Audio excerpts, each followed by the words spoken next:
अगर ये वीडियो आपको पसंद आए, इन्फॉर्मेटिव लगे तो इस वीडियो को लाइक और हमारे चैनल को सब्सक्राइब जरूर कीजिए।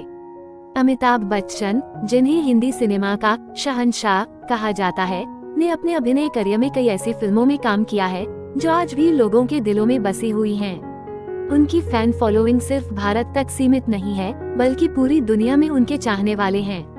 अमिताभ बच्चन की जिंदगी में हर छोटी बड़ी घटना उनके फैंस के लिए खास होती है। आज से करीब 42 साल पहले 1982 में उन्होंने मौत को मात देकर पूरी दुनिया को चौंका दिया था। 26 जुलाई 1982 वो दिन जिसने सिनेमा इतिहास में एक गहरी छाप छोड़ी। ये घटना बेंगलुरु में हो रही कुली फिल्म की शूटिंग के दौरान हुई थी। उस दिन एक एक्शन सीन की शूटिंग हो रही थी, जिसमें अमिताभ बच्चन को अभिनेता पुनीत इस्सा से एक भूसा खाना था और फिर उन्हें एक टेबल पर गिरना था।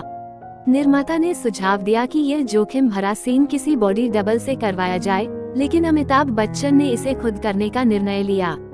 कैमरा रोल हुआ, सीन शूट हुआ और सब कुछ सही लग रहा था।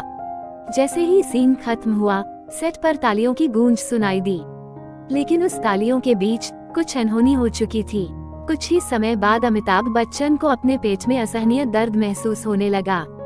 दर्द तो था, पर कोई खून नहीं बह रहा था, इसलिए सभी ने इसे मामूली चोट समझा। अमिताभ को पेट पर मरहम लगाकर आराम करने को कहा गया। हालत बिगड़ने लगी, एक गंभीर मोड़। मरहम से आराम न मिलने पर अमिताभ होटल लौट गए। वहां उन्होंने डॉक्टर से संपर्क किया और पेनकिलर ले लिया, लेकिन अगले दिन भी दर्द कम नहीं हुआ। तब उनका व्यक्तिगत चिकित्सक बुलाया गया, जिन्होंने बिग बी के कई टेस्ट कराए, लेकिन दर्द का कारण स्पष्ट नहीं हो सका। तीसरे दिन जब एक्सरे की रिपोर्ट गहराई से देखी गई, तो डायफ्राम के नीचे गैस दिखी। डॉक्टरों ने जल्द ही निष्कर्ष निकाला कि यह गैस फटी हुई आंत से आ रही थी। स्थिति बेहद गंभीर थी, क्योंकि पेट के अंदर संक्रमण फैल चुका था। अमिताभ की हालत तेजी से बिगड़ने लगी। उनकी धड़कनें सामान्य 72 प्रति मिनट से बढ़कर 180 हो गईं और वे कोमा में चले गए। डॉक्टरों ने तुरंत ऑपरेशन करने का निर्णय लिया। ऑपरेशन के बाद उनकी स्थिति और बिगड़ गई। निमोनिया ने भी उन्हें अपनी चपेट में ले लिया था। देश भर से दुआएं, एक नई जिंदगी की शुरुआत। जब डॉक्टरों ने महसूस किया कि अमिताभ की स्थिति संभालना मुश्किल हो रहा है, तो उन्हें तुरंत मुंबई के ब्रीच कैंडी अस्पताल ले जाया गया। वहां 8 घंटे तक लंबा ऑपरेशन चला।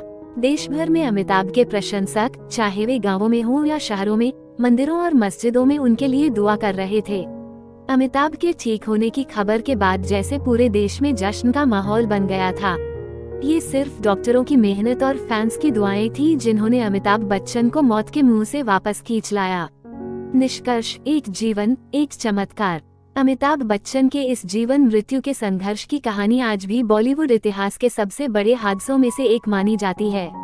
ये घटना सिर्फ एक हादसा नहीं, बल्कि उनके अदम्य साहस और संकल्प की गवाही है। आज भी जब लोग कुली फिल्म के उस सीन को देखते हैं, तो वे याद करते हैं कि कैसे उनका चहेता सुपरस्टार मौत को मात देकर वापस आया और आज भी पूरी ऊर्जा के साथ सिनेमा जगत में सक्रिय है।